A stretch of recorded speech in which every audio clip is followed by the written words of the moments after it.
Hello and welcome to this session of Website Basics for Commercial Resource. Today we're going to focus on a tour of the Properties tab. We're not going to get into great detail, but just show you all of the things that are there. So from anywhere, you click on the Properties tab. And from the Properties tab, you can do anything you need to do. You can add a new property, you can edit an existing listing that you have, or you can search for a property, and you can do as detailed or as broad a search as you like. We're not going to get into these kind of details here today. We'll get into them more specifically and in greater detail in later Website Basics sessions. But today we want to talk a little bit more about some of the things you can find from the Properties tab. The first thing we want to call your attention to is over here. There are several ways to look at your properties. My Active Listings. If I click on My Active Listings, I'm going to get that. And an active listing, as defined in Commercial Resource, is a listing that has all of the required fields filled in properly and that has not passed the expiration date of the listing. So once a property has passed the expiration date, it goes inactive and you won't find it in your active listings. So if I click on My Active Listings, it's going to give me a list of all of my active listings. So these are all sample information and demo data that's in here. But you can see it's listing 5 per page, or I could say give me 10 per page, or however I wanted to look at them. And you can just click on these to do whatever you want to edit them or whatever you want.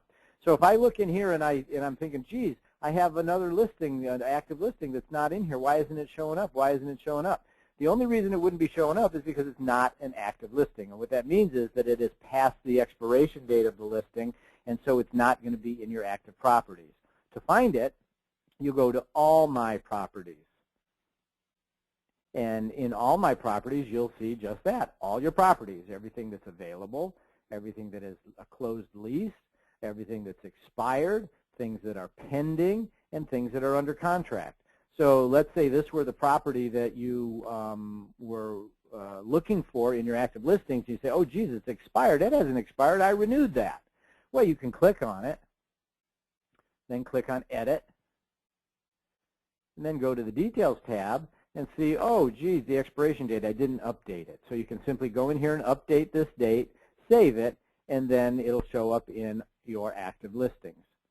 My Sold Properties, just that. These would be everything that you've gone in and marked as closed. So you can go back and look at those anytime you want, print a report of them. My Leased Properties, same thing there. Everything that you have that's in the system that is marked leased. My Watch List Properties, anything that you have on your watch list will show up here. Remember, from your dashboard, you have your watch list properties here, but we're only going to show you, I think, 5 or 6 of your watch list properties there, the 5 or 6 more recent ones. So if you have more than that, you're going to need to go to your Properties tab and your watch list here. Below that, you have My Pending Properties. This will show everything you have that's under contract, going to closing, that's pending, and you can click on them and look at the details. With any of these, you can click on, for example, let's say I select those 3. I can say filter out the ones I haven't clicked on and show me a summary report of them. So it's going to list them. Now, these are all over the world, I think, well, all over the area, so they're not showing a good map. But it's giving me a summary report. I could print that. I can use it for presentations. Or I can say, give me a detailed report. And it'll give me a 1 full page on each of those listings that I could use for a listing presentation or whatever I wanted to do.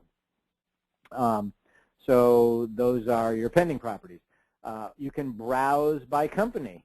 So if I click Browse by Company here, I can say, okay, I want to look at all the listings of California properties, or I want to look at all the listings of Carolina Realty, or whatever.